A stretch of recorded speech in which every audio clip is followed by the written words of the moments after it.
It's a rolling start for this podcast, so very casual, and yeah, everything people need to know about you at a professional level will be in the description. But with that being said, Sue, Izzo, welcome to the podcast. Thank you for being here. Oh, thank you for having me. Of course, it's my pleasure. I thought we would get practical right away, and something that I believe is at the core of that what you teach and do is brand development, and you've talked about developing 360 brands. What does that mean? And yeah, what are the components of a 360 brand? Sure. The components of a 360 brand. I mean, I always start with uh who you're selling to, right? It all depends, right? Like I think that at the end of the day, people want to relate, they want to relate to something, right? So when you're building a brand, whether it be a human brand or a business brand, it's thinking about, I always go back to psychographics, right? The wants, needs, desires, and frustrations of humans. And so if we're talking about a human brand, it's looking at it of like, are you the underdog? Are you the do-gooder? Are you the consummate professional hardcore athlete? Right. And who can relate to that? I really loved when I was a sports agent building those athlete brands and really thinking about what was true to the athlete, but also, who the fan was and which fan was going to relate to that backstory so much. And then when it comes to businesses, it's kind of the same thing. It's what do we stand for? What do we value? And then how do consumers relate to that? What would make them become invested in your product? And it's so much more than just the product, right? It's the story, it's the backstory, it's the why of how they get invested into it to then ultimately buy what you're selling. So I really think it starts with the why of the person. I think it starts with origin story, and I think it is a big part of your values. And I think a lot of that is not just the surface. You really got to walk that walk. And so when it comes to building a 360 brand, it's not just saying, "Oh, we're do-gooders." It's like using that and weaving that through every single thing you do. That's not only public facing, but inside the corporation or company, itself. Hmm. Yeah, I know you've read Simon Sinek and Yeah. Start with Why. Mhm. What I've found in my career, of course, and you've also transitioned from one career path to a slightly different one, but in a succession. Does the why change? And if so, how do we navigate changing the why when it comes to a personal brand or an organization's brand? Yeah, I think that's such a good point, such a good question, because I think you have to allow room for it to grow or change and evolve, right? I think um I've learned that lesson not the hard way, but I've just learned that lesson in life, right? So it's like it's okay to change your why or evolve it. I think that it's we start off with an ideal of what we need to be or what we are.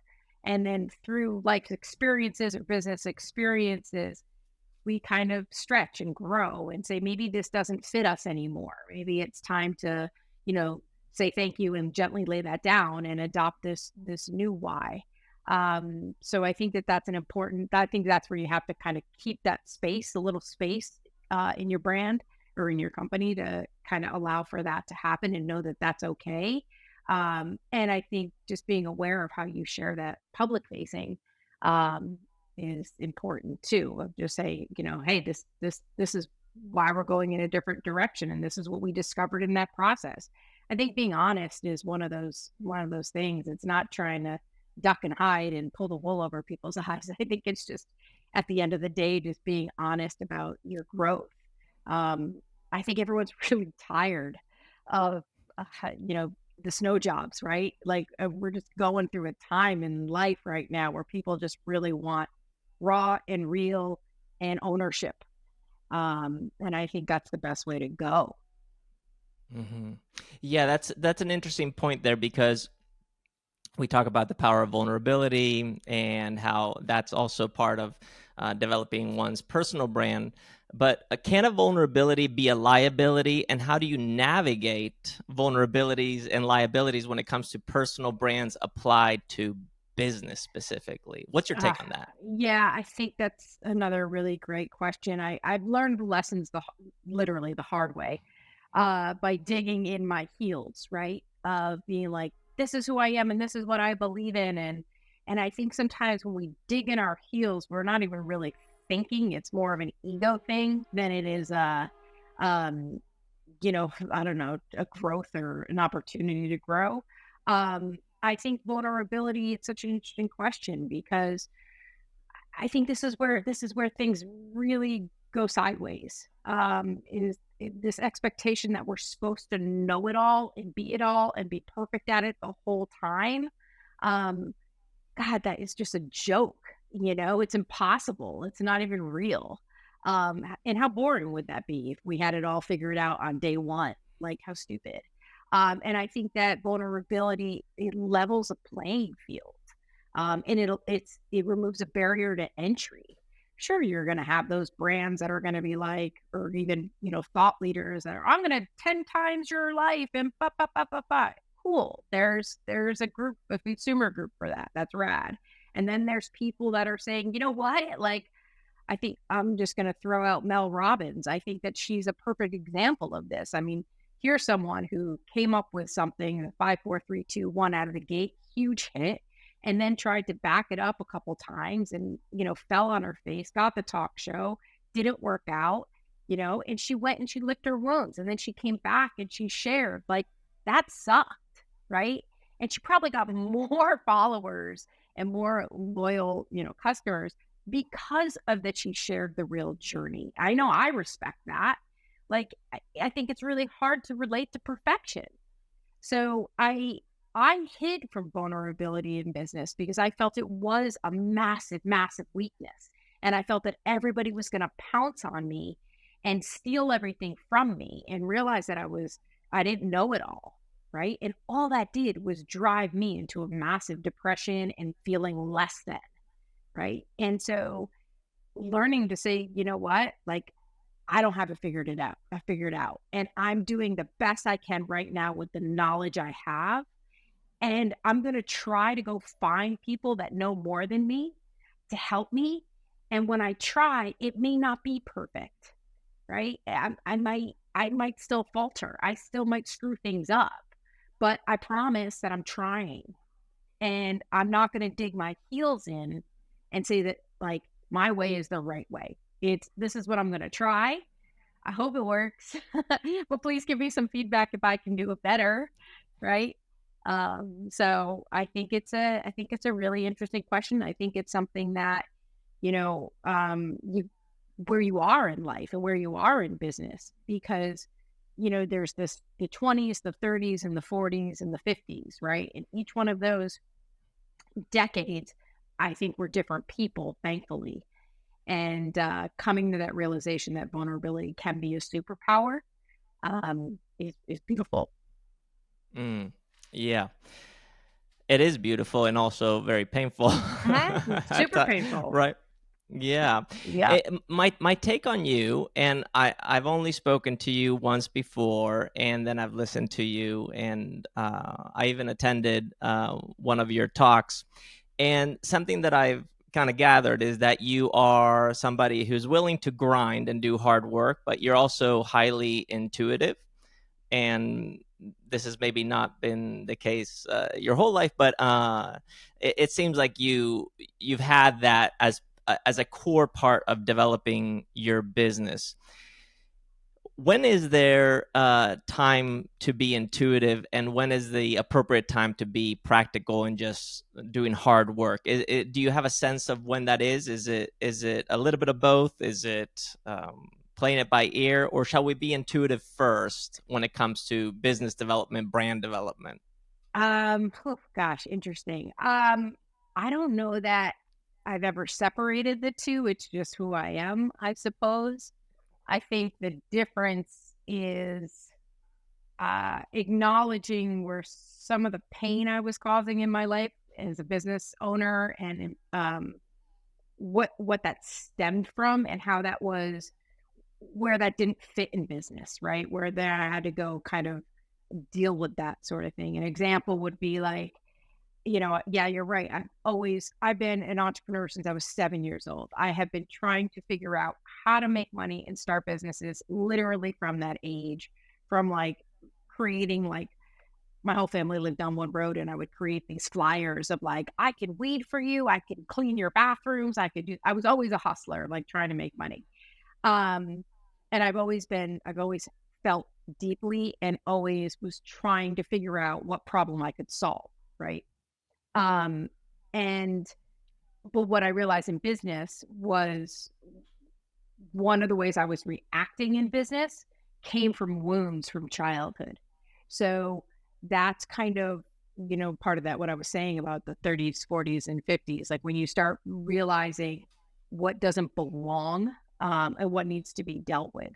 And so I think intuitively, there was something I wanted to do. The hard work made me want to go do it, but I really had to examine what the core root of that why was, and also why I would react the way I would if it didn't work out.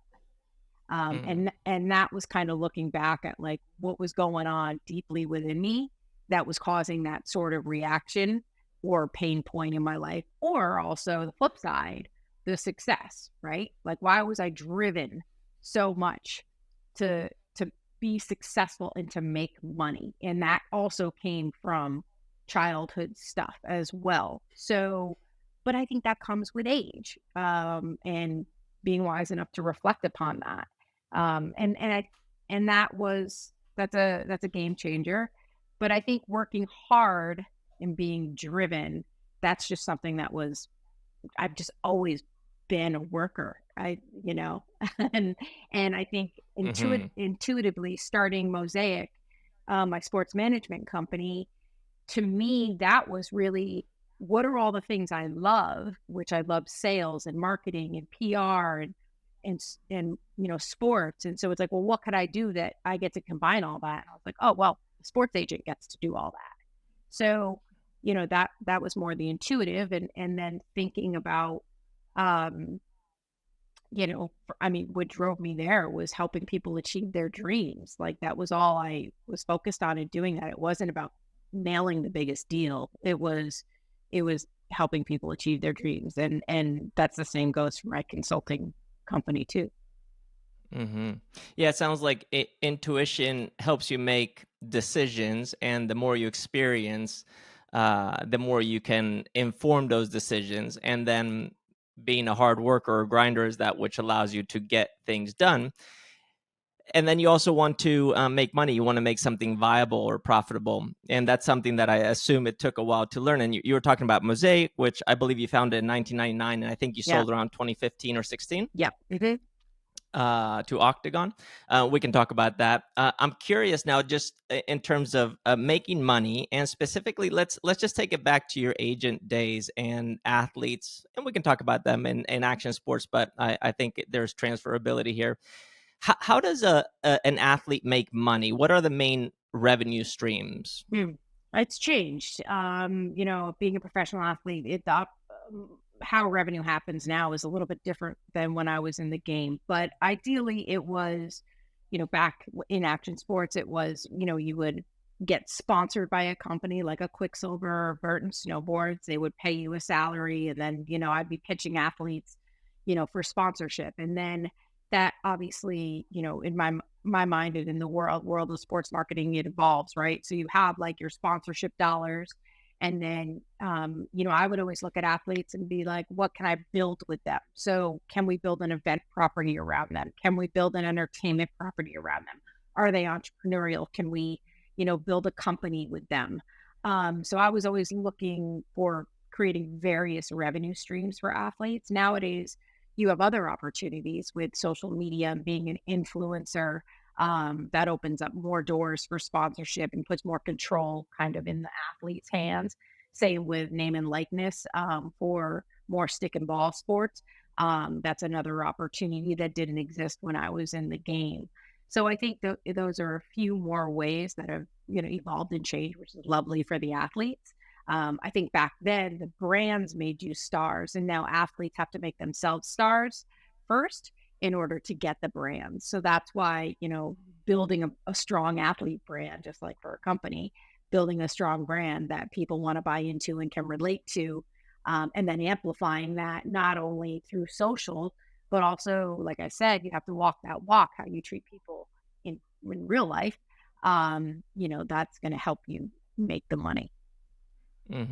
Yeah, the audience is closer to the talent than ever, and the talent, let's say it's the athlete, creator, Mhm. influencer, business even, Yeah. um, is the one that is on the it's the front line basically for where the deals come through, which I assume has changed a little bit. In the past, the agent would bring the deals or have a Yeah. Rolodex of companies, and you just be Mm. like, "This is the value that I bring," which you of course had to build from scratch. But you had an in, and we can talk about the in, and you've talked about in previous podcasts at nauseum. So I don't want to have you have to tell that story again.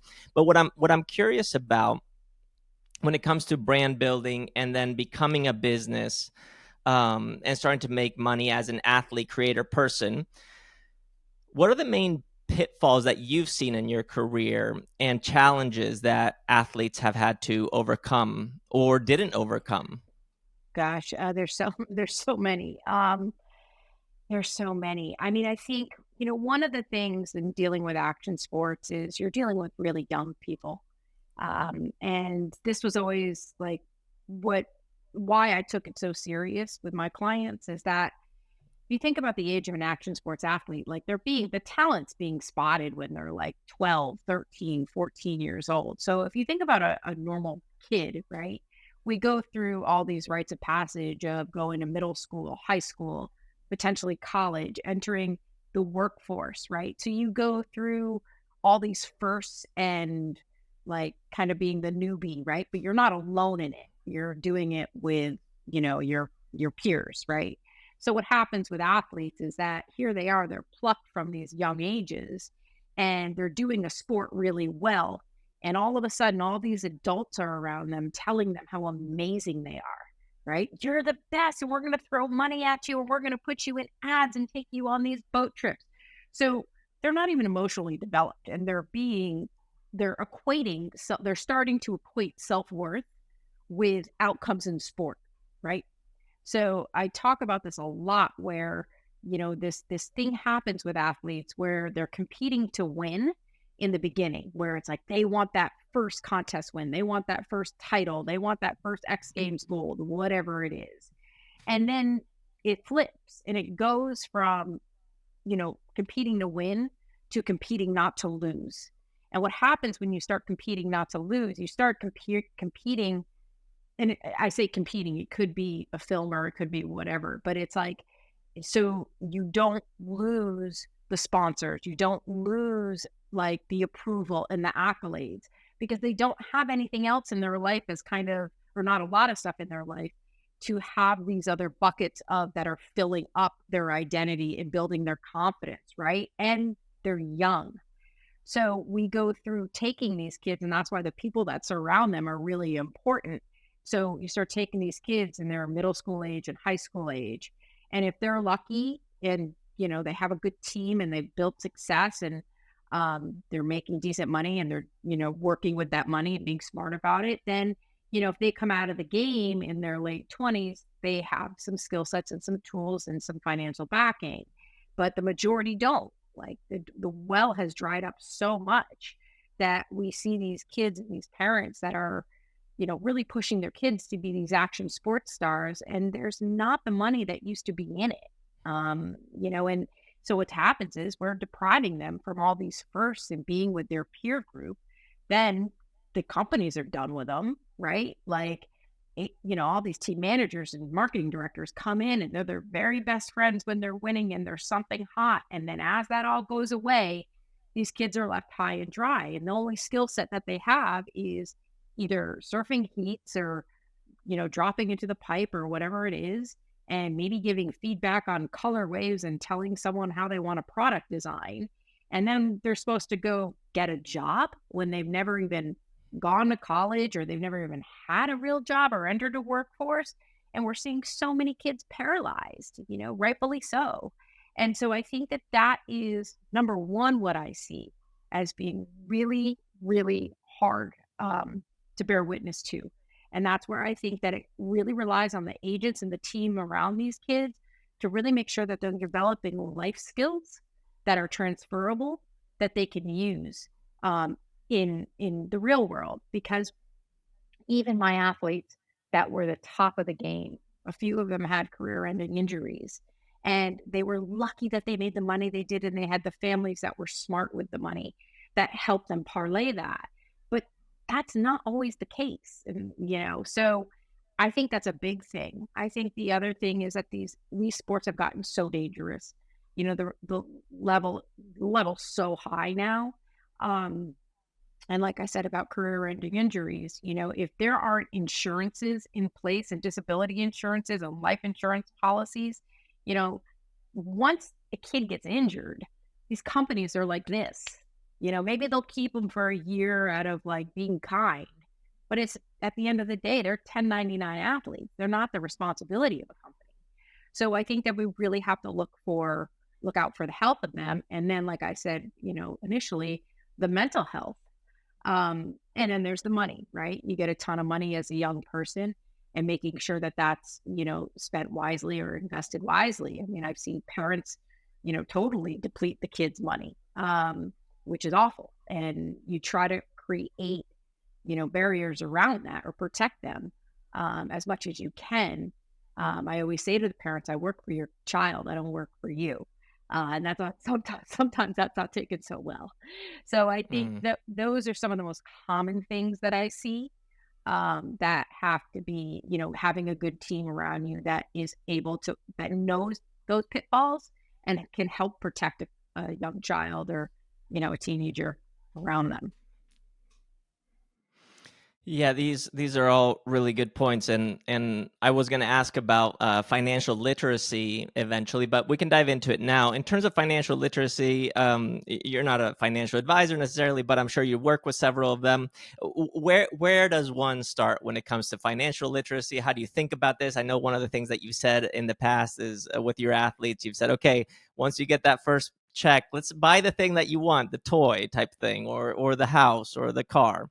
But in addition to that, which is like, hey, let's scratch the itch kind of thing. Yeah, Uh, what's the level-headed Sue Izzo approach to talking about money? sure. Yeah, you're right. I did. Anytime they got their first big check, I was like, go buy your toy. I don't care what it is, just go get it because I just want to get this out of the way. Um, yeah, I mean, for me with athletes, it was always looking at what was coming in every month, what each sponsor brought in, and be like, okay, again, I'm not a financial advisor, but I've worked with enough of them. Um, like, what do we want to turn this money into, and how do we take each sponsor's paycheck and make that money work for you? Um, the way that we did it at Mosaic was I would bring in, it was kind of like a buffet service where I would bring in 3 or 4 wealth managers that I knew and would introduce my clients and their families to. And say, you don't have to work with any of them, or you can work with one of them. But I want you to at least have the conversations so you can then, make a choice, right? So I think that like I said, these careers can be 10 years, they could be 1 year. So it would be obviously starting, I think like every kid wants to have their own house, and I don't think that's a dumb investment. So, whether it was buying a house and working towards that, whether it was setting up the retirement funds or the life insurance policies, things of that nature. I think the other thing too was that, for the athletes that I saw that the parents felt that the parents did do a lot to get the kid to where they were.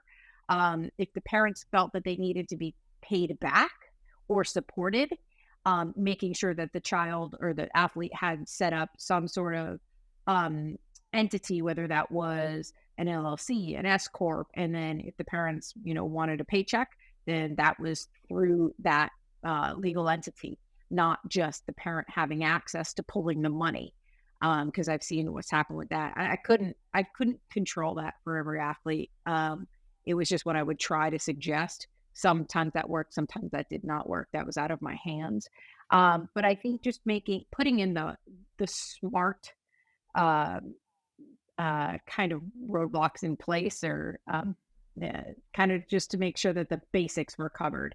Get that house, set up the retirement funds, make sure that the insurance policies were in place, just kind of the 101. And then making sure that they were introduced to people, wealth managers and financial managers that could help guide them. Yeah, because I think one of the surprises is, let's say it's $100,000 check, and then all of a sudden, after everything if you're well rounded and you've done everything, you're not left with that much. No, so so not at all. so the numbers kind of lie. How did you have to have those conversations? Was that something that did you have to learn that in retrospect, where you made some mistakes and you're like, oh, I Well, I messed mean, that one up, or I how did that happen for I you? still make mistakes. I make mistakes every day, but, no, yeah, I think yeah, from early on, it was, I mean, I was fortunate. I was really fortunate. A lot of my parents, of the athletes I represented, were good, like they had solid foundations financially, and were hard workers. Like some of them were, these blue collar workers that were very, smart. So, um, but yeah, I think I think it came really from probably one of my first clients. And I remember the dad wanted to charge them rent all of a sudden. And I think that was like one of those things where I was like, what? Like your father wants to charge you rent? And I couldn't understand it. So I think that was kind of where it first started. And then me gaining education of, how to protect kids, or what should be put in place, because remember when I started, I was only 25, and I didn't have a financial education from my parents. I didn't really have that. It was, you work really hard, you save all your money, you have a retirement fund, and that's it. Like that was the gist of what I heard, right? So it was definitely a trial by fire, in learning these things and having smarter people around me, that helped educate me. So then I was able to educate my athletes. Mm-hmm. Makes sense. Yeah. So when money comes in and you've organized it and everything is buttoned up, and now you have a little bit of money to invest in, what's the main thing you believe athletes, creators, people who have a personal brand should be investing in? Financially? Yeah, financially, should it be in skills? Should it be in Oh, okay. assets? Mhm. Okay. Well, I think you'd always be investing in skills. I mean, first and foremost, like that'll always pay dividends. So, 100% with that. I mean, I think like the, I can't really speak to, I think, some people say, oh, real estate's, a solid investment, and buy office buildings or whatever. Sure, maybe. I also know that real estate costs money to upkeep. So you got to have, extra funds to be able to, I don't think it's just this simple investment. I think there has to be some smarts behind that in terms of what you need to keep keep those properties going. So I think you have to have, again, knowledge.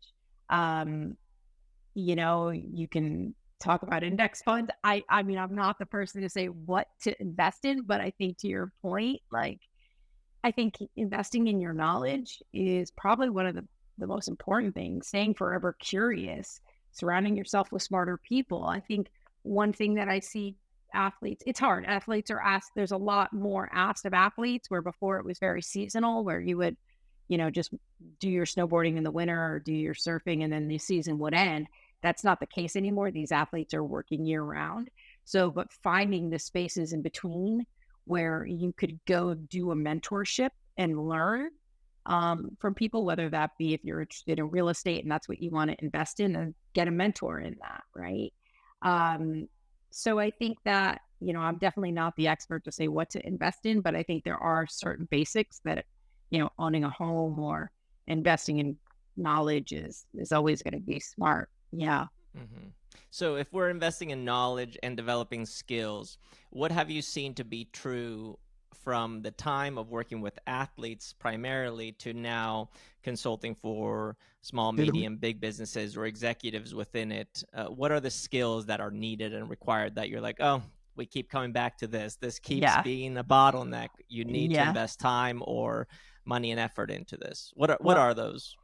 well, I would say first and foremost, mindset and ego would be your first two things that I would say study away because those talk about bottlenecks. Like those two things will just screw you every which way sideways if you don't get a firm grasp and understanding about how they play into how you live your life and overcome challenges or deal with successes.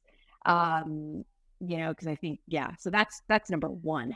Then I think from there, um, having that beginner's mindset, right? Because I think that ego does hold us back because we are afraid to not be good at things out of the gate or not know. So surrounding yourself with people that model that are lifelong learners and are so open to not knowing and having that curiosity.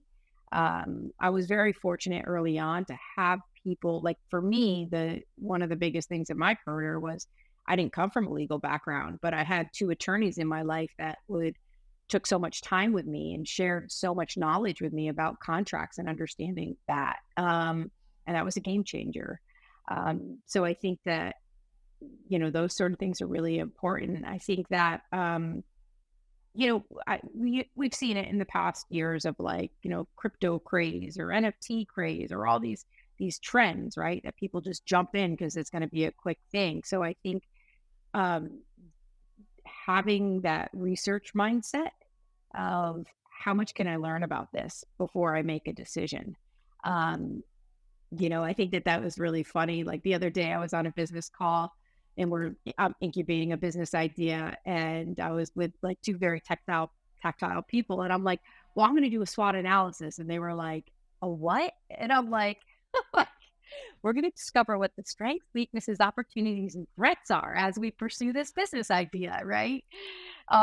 So having that sort of mindset as well, because I wasn't a strategy person. I still struggle with the word strategy. It makes me seize up, right? So being able to take time instead of diving into something, exploring really what the opportunity is that lies there. So I think being curious, I think reading is huge.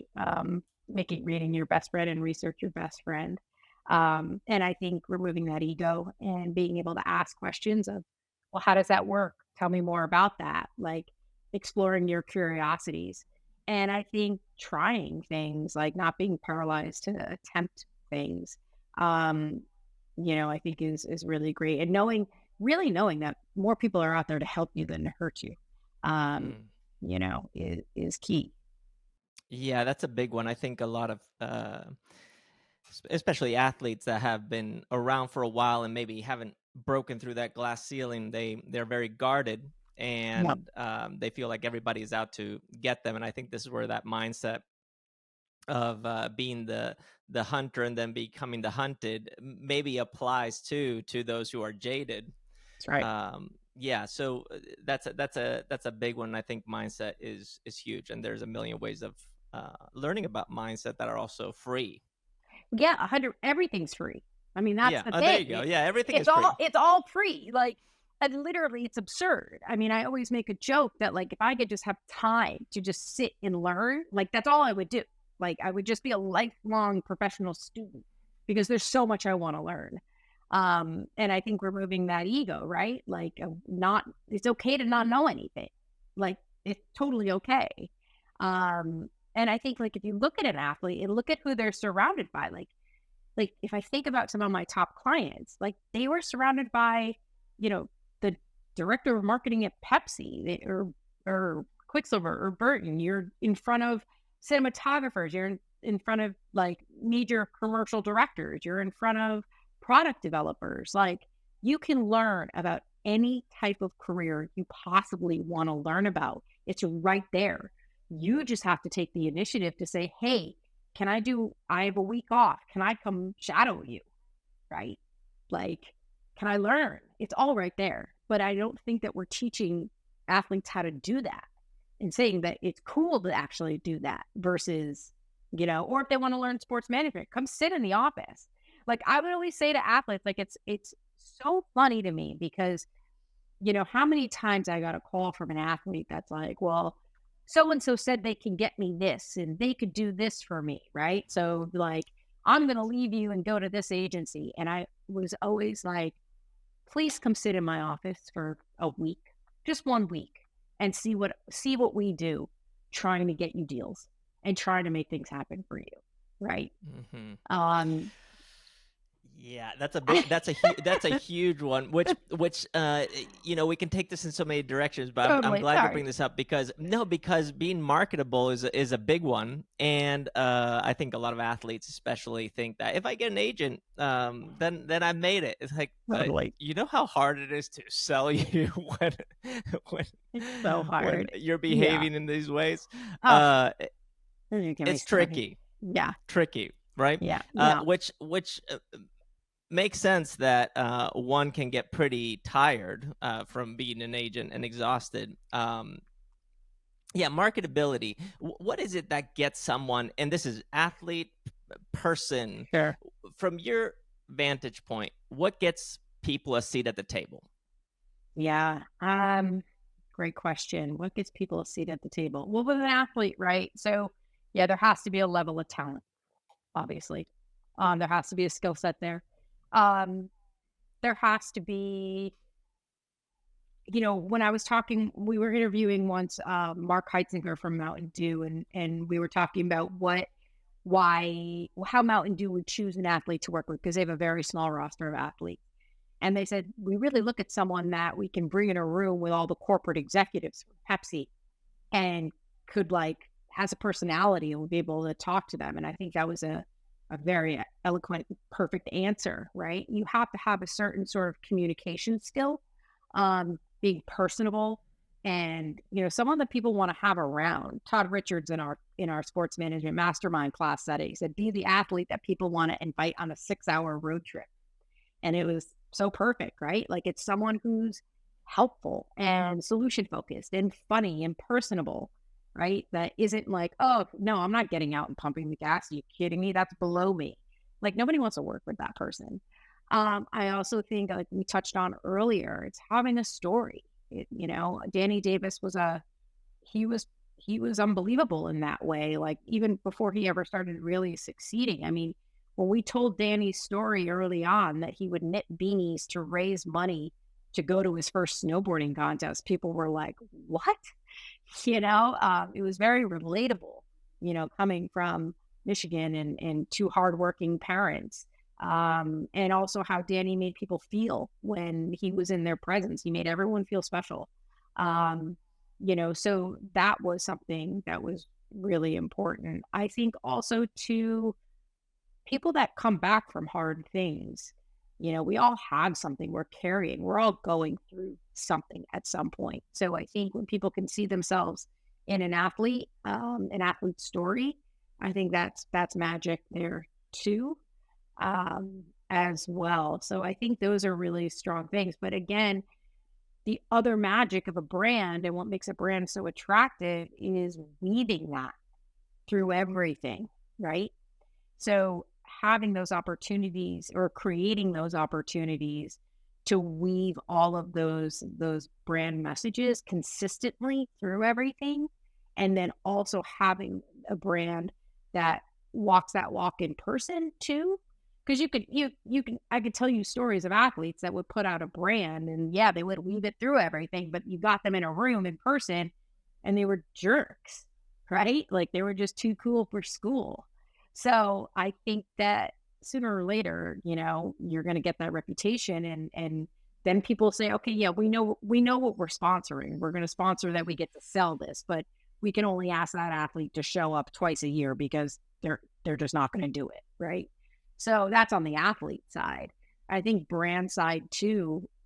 You could sell all day long that you're this sort of brand or that sort of brand. But if I get on the phone with your customer service and they're jerks, like that's not weaving it through, right? Or if the people in your shop selling your product, your salespeople aren't, you know, living the brand either, the ethos, then, again, that just dings it. So I really think that that's important. Hmm. Yeah, that's big. Yeah, a strong character. I don't know if it was Danny that you mentioned in some of your stories when you were diagnosed with cancer. I believe you went to speak to him and his parents or his mother. Was that him? And you said, I would understand if you were to leave at this time when I'm going through this, but they decided to stick with you. Was that Danny? It was Danny and his mom. Yeah.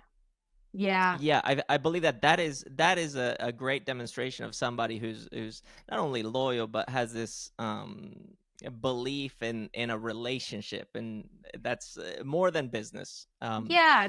Is Sorry. There were a Yeah, lot of, yeah. I'm just curious if that is something that is also important when it comes to relationship with bigger organizations or bigger companies, or should we think about it more as we're a number, we're a marketing asset, we're here to sell more cans, we're here to sell more attention. Yeah, how should we navigate that as athletes?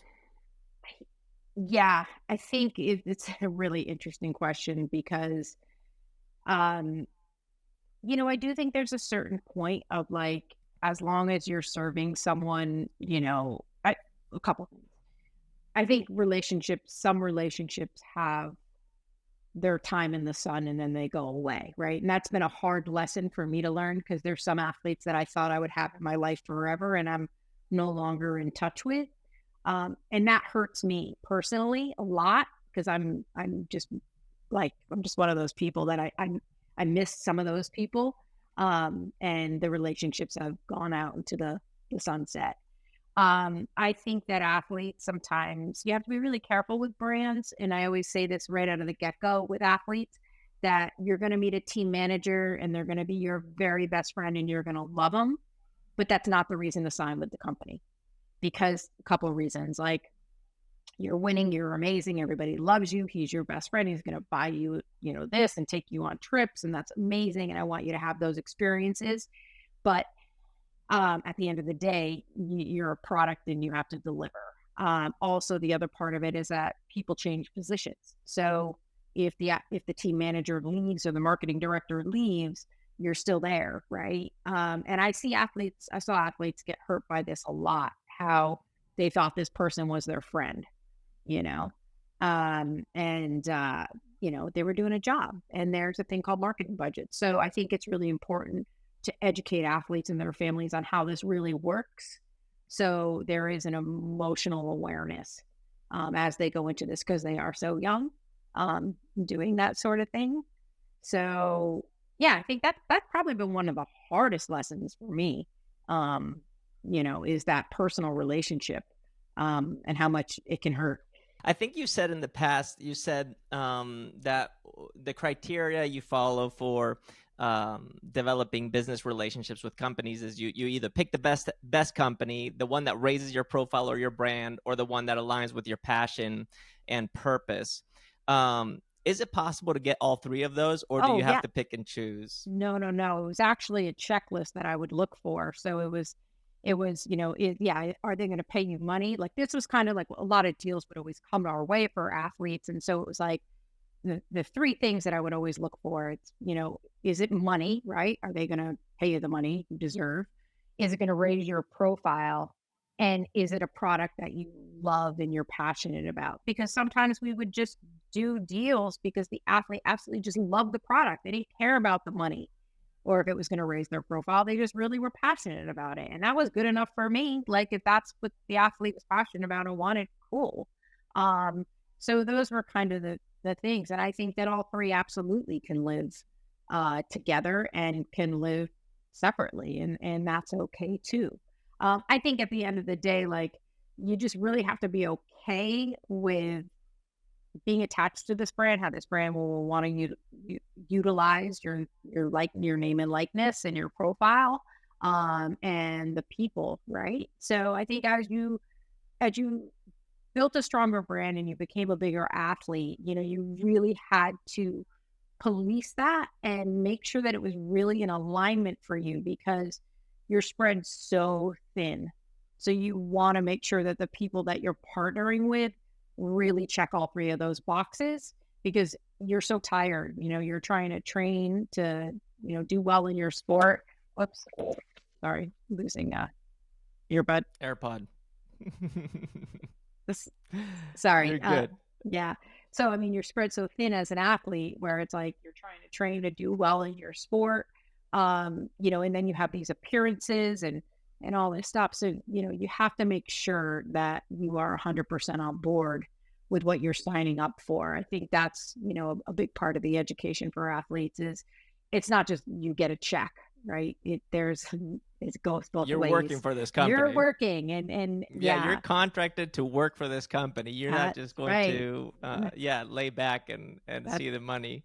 That's right. Come in. And that was a beating. That was a huge beating as an agent. And part of the reason where it really grated on me at the end, where I would have athletes, bitching and moaning of, I don't want to do this and I don't want to do that. And then the brands being like, well, we need them there. And I'm in the middle and I'm like, are you kidding me right now? Like, you're getting paid multi-millions of dollars and you don't want to go do this. And I got to listen to you. And then I got the brand yelling at me and I'm defending both parties to each other. And I was like, this is just dumb. Mm-hmm. Yeah, I guess that's where you have to default to. This is what the contract says. Everybody just do this. Totally. Yeah. Do you think, and I know that you're not an agent anymore, but do you think the world of being a sports agent is taking a turn where I believe this is part of what you're also doing right now, but so I'm just going to say it and then we'll see where it goes. But do you think agents are going to be obsolete soon because athletes at this point, I believe they're solopreneurs, so they're a business of one with the potential of becoming a business of many, that they should be the agent. And then the agents should be like almost like a venture group that comes in and is a co-operator of their business in a way. Is that where we're trending? Or did I just make that up? I think some athletes have that opportunity, not all, only because some athletes are total shit shows and they don't have the business savvy. So, the amount of conversations that would go on to execute a commercial shoot for an athlete and how much we would go back and forth over creative and direction before I would ever bring it to the athlete, right? Like, so there's a lot, like I was saying earlier on, about how much happens. So how can an athlete deal with all of that and try to be getting ready to compete in Olympic trials, right? So I think it really depends. I think it really depends. And I think, again, not every one of my athletes were these amazing, had an entrepreneurial mindset, right? That could handle it, or had parents that could handle it. So it's really dependent. I do think that there's more opportunities for athletes to build, enterprise. But again, that comes back with gaining some knowledge, but you have to be interested in it. Some athletes just aren't interested, right? So they need people to handle it. But I think regardless whether you're interested or not, it's your business. So you need to know what the hell is going on and why it's going on and how it affects you. So I think that never changes. I think an athlete and their family absolutely needs to be, dotting their I's and crossing their T's, because you hear the horror stories. Not that I've heard the horror stories of agents ever stealing money or any of that, but you hear business managers or, wealth managers. But I think too, you got to hold your agent. I think it's healthy to have quarterly, if not biannual meetings of like, these are the brands, we went after. This is why this worked. This is why this didn't work. This is what we can do better. So you understand the business of you and what's happening. But agents don't have this magic Rolodex. They might have more contacts, but it's not this magic thing. We have to hustle just as hard as the athlete is hustling. So you definitely want to make sure that you're in alignment. You align yourself with someone, that has that hustle. It's not enough that they represent Travis Rice or, whatever star athlete du jour it is, and you get to join that same person. Sure, that affords them a lot of contacts, but they still have to be selling you somebody who hasn't yet made it. So is it that you're just getting, pass through deals? Well, that's cool. But what happens when you have a few bad years? Like, I think that the one thing I had was that ability to create a brand and see what the brand could be. Like, my surfer Sophia was the perfect example of that. Like, she was a girl from Peru, and so being able to say, oh my God, your story is bigger than you just winning. Like, we have to do this, create this, and this. And like, she didn't want any of it. I had to convince her of everything. And then as it happened, she was like, oh, I get it. And it worked out really well for her. But I think that the Yeah, agent, hard to see the forest for the trees when you're in that totally, situation. totally. Yeah. Mhm. Yeah. But I think agents bring a certain level of education and do a lot of behind the scenes. But I do think early on, if you got an attorney that could help you with contracts, you could do that as well to a point. Yeah. Yeah, for sure. And this is not advice for anybody out there, but something that I've been doing that has been really helpful this year is when very complicated contracts have been coming my way, before even sending it to my lawyer, what I've done is I've used ChatGPT to translate each point, Great. and then me be able to ask questions on the contract, and then saying, can you translate this into legal terms, and then being able to communicate more effectively with I my lawyer, and love then that. saving myself a few hours instead of paying 2,000 bucks for 4 hours. Now I'm paying 1 hour 500 or whatever. No, uh that's so awesome. yeah, maybe ChatGPT should be on your team too, but carefully. Okay, so let's talk really quickly about it. You've addressed this before too, which is there's a difference between working in a business versus on a business, right? For an athlete, they have to become a business if they want to do the thing at the highest level. But there are times where, let's say you're trying to qualify for the Olympics, get to the X Games, whatever it may be, where you have to work in the business. You just have to be focused on your craft. And in order for the business to continue to function, there has to be somebody working on the business, which you could, of course, collaborate with. But your focus is to qualify for whatever your event is.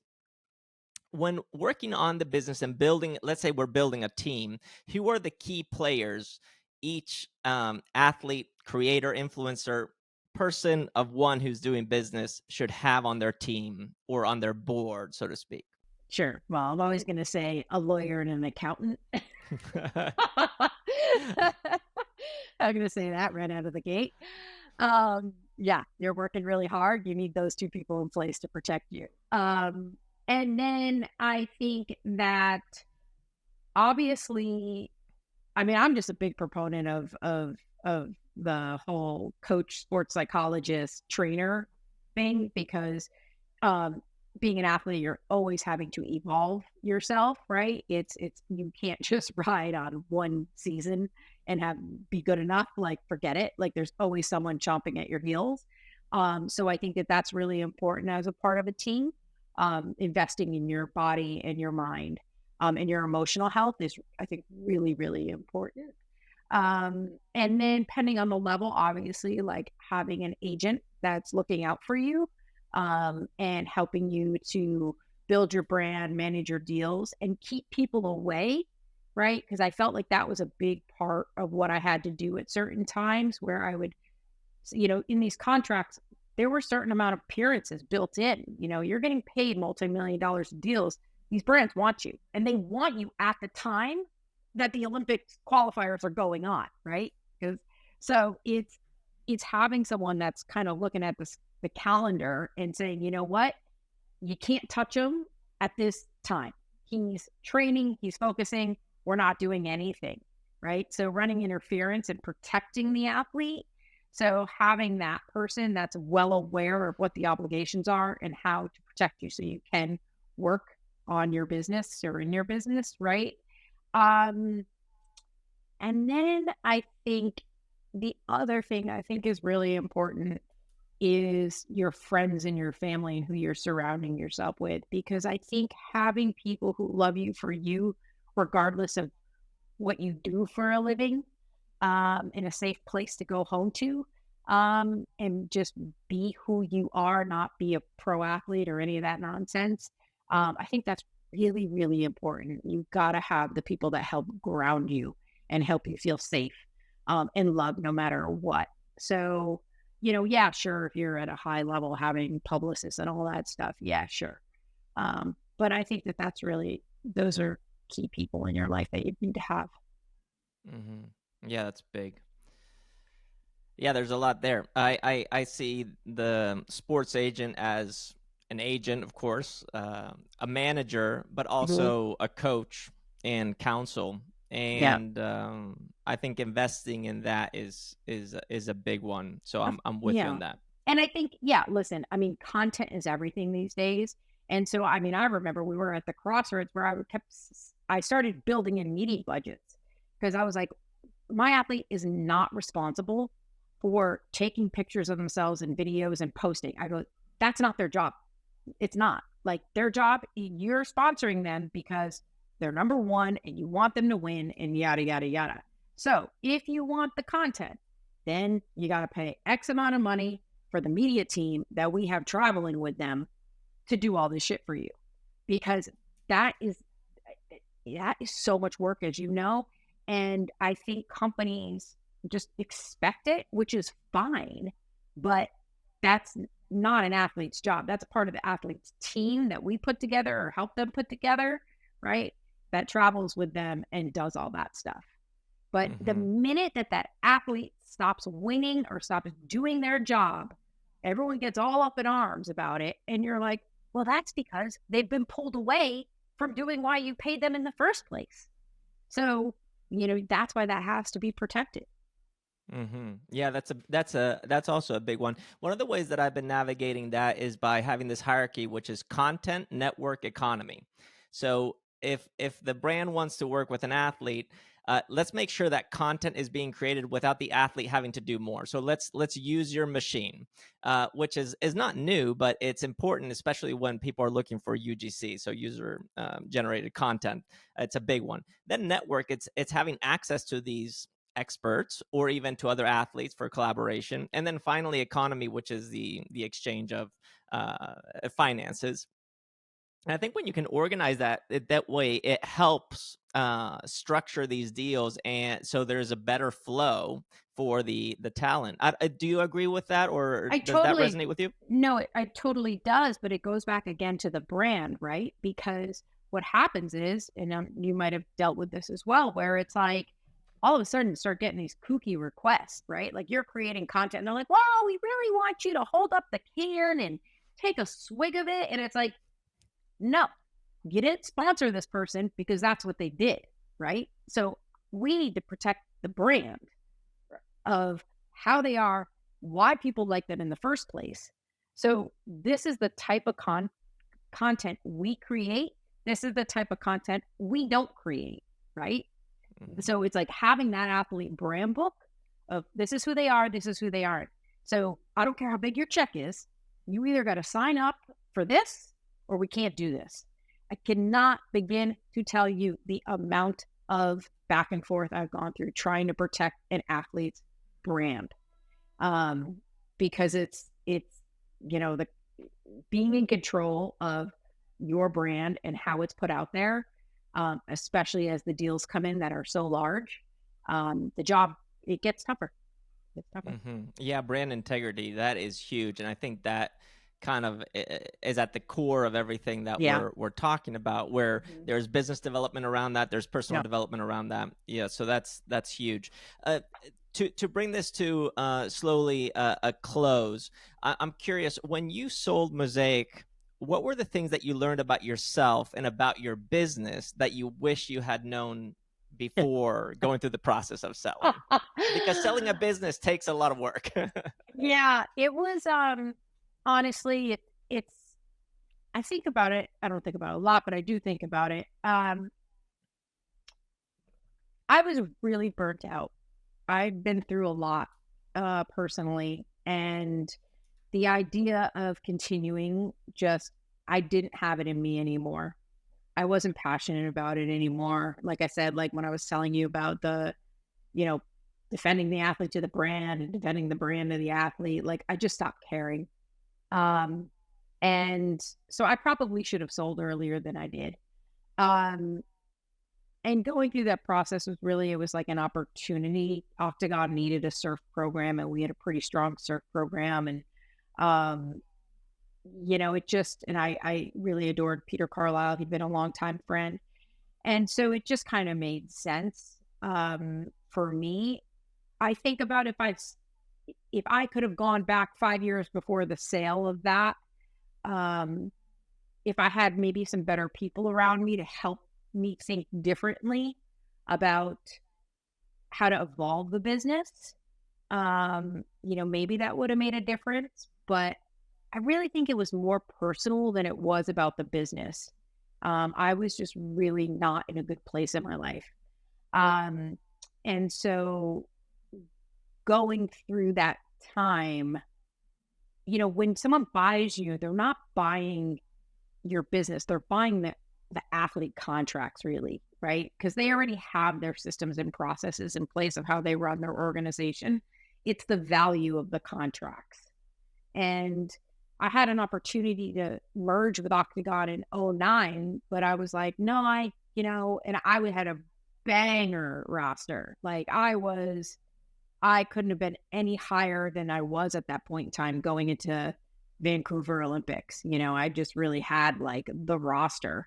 Um, and my ego got in the way, and I was like, oh, I could do this on my own. And I didn't do the deal. And all of a sudden, Kevin Pierce, has a career ending injury. Danny smashes an ATV into a cattle fence, and this big high I was on being featured in Sports Business Journal, like the whole thing, like it literally went up in smoke within 17 days, the whole thing. And I had an opportunity that I probably would have made a lot more money if I had done that back then. So when I sold in 16, it was a lot because of burnout. And I think that going through that, like what I would do differently, like I said, I probably wish I had done it in a different emotional state. I was more burnt.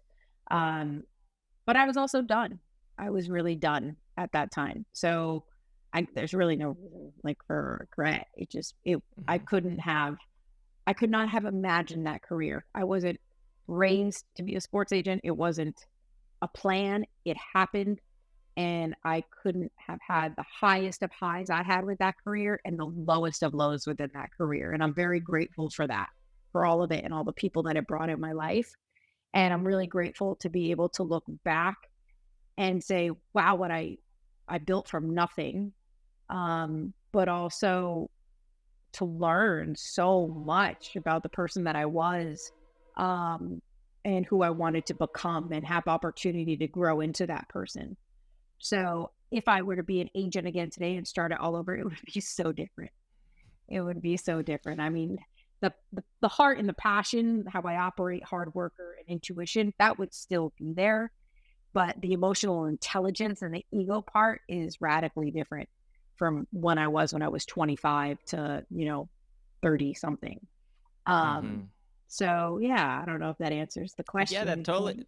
totally does. Totally does. I mean, you've talked about having this code of honor that potentially like it killed you, where you had to develop this persona to get you through this, and you also had this mindset of I'll be happy when. And I guess that has shifted. I'm curious to know, and anybody who's interested in listening to you talk about how you've grappled with depression, Yep. suicidal ideation, and then going through cancer and recovering from cancer, how that has uh, kind of set you up for what you're doing today, and what are the lessons, the take homes from navigating all of that? Whew, God, yeah. Yeah, it's been it's been a lot. Depression's one of those tricky things, right? It started young in my life, very young. And I think it's something that it'll always, unfortunately, be a part of who I am, right? And I always talk about I get these moments or these spaces in between, right, where life is good and I'm high functioning and everything's going, but there is something that lives within me that's like, fuck, I hate fearing you, and but I'm so armed with the tools to handle it, and that's what I learned through, you know, um, attempting suicide, doing an outpatient treatment program, then a few years later checking myself to an inpatient, you know, program because I was totally successful and everything was fine in my business world, but I just couldn't deal with it. It let us living two different lives. Like I'm a high functioning, when my depression hits, I'm very high functioning where I could be building a business and working hard, but I'm still plotting like how to die. Right. And so understanding where those voices are coming from and what the triggers are, and then what tools I need to pick up to do the work to temper that. It's not it doesn't happen every day. It's not, I don't live like that, but like it, can come up sometimes. Um, so I feel way more armed in all of that. So I think it's the awareness and raising the red flag. Like I'm so not afraid that if I'm struggling to, whether it's calling the therapist or whatever the tool is that I need, I know what I need to do on a daily basis to stay healthy and be and operate at the best level. Right. And then and I know when I'm not doing the work, when I start sensing like triggers, like I'm like, oh, that's because I haven't been to the gym or I haven't been journaling or I haven't seen my therapist. Right. Or I'm not filling my cup with more joy. I'm working all the time. Right. And so it's like, that's where I'm like, okay, pause button, time to take care of myself here. What cancer taught me, I was, and this was a part of like my downfall in business early on, was I felt like I had to do it all myself. I had to prove that I could do it all myself. Right. And it was this like, never mind, I got it. Like even people helping me with luggage at the airport, I wouldn't let them, it was like, no, I got it. I got it. I'm going to prove to everybody that I can do it. And when you get cancer, you're kind of on your knees. Mm. And my family all lives on the East Coast. I live in California. And so I had to let people help me. And I had to let my body just be sick. There wasn't powering through that. So again, allowing people to help and being vulnerable and letting vulnerability be okay and good and fine. And actually learning, to put myself above everybody and everything else, that was a massive lesson. I didn't do that when I was a sports agent. I can't tell you how important Danny Davis's happiness and success meant over mine. It was stupid. It was plain stupid how much all my athletes' happiness meant over mine. And that was the hardest lesson I learned. And I think I paid the ultimate price. I don't blame my athletes for me getting cancer. That's not it at all. I blame how I lived my life, for getting cancer, because there wasn't any family history of it, but it was the amount of stress that I created for myself because of a job that I felt I had to operate in a certain way in order to succeed and to stay in the game and and not be vulnerable, because God forbid I was vulnerable, I'd lose my athletes, Mm. so I don't operate that way anymore. It comes, I have to put myself first. It is so stupid, that stupid airline thing about putting on your own oxygen mask about before you do anyone else, but it's true. It's flat out true. And so I live my life with putting my oxygen mask on first. And then I'm able to help everybody else. And I love helping other people. That's Mm-hmm. who I am. Mm-hmm. Yeah, it's beautiful. Yeah, it's hard to know how do you even put on the mask? How Yeah. do I even know that I need the mask? It seems like you are doing this a little bit in a parallel way right now with your relationship with horses. So, do you consider yourself an equestrian? Are No, you an no, equestrian? Okay. not in the question. No, I've only ridden a horse I took lessons for like 1 year. No, but I volunteered at a horse rescue for the past 6 years. Hmm. Um, and so I'm a horse lover.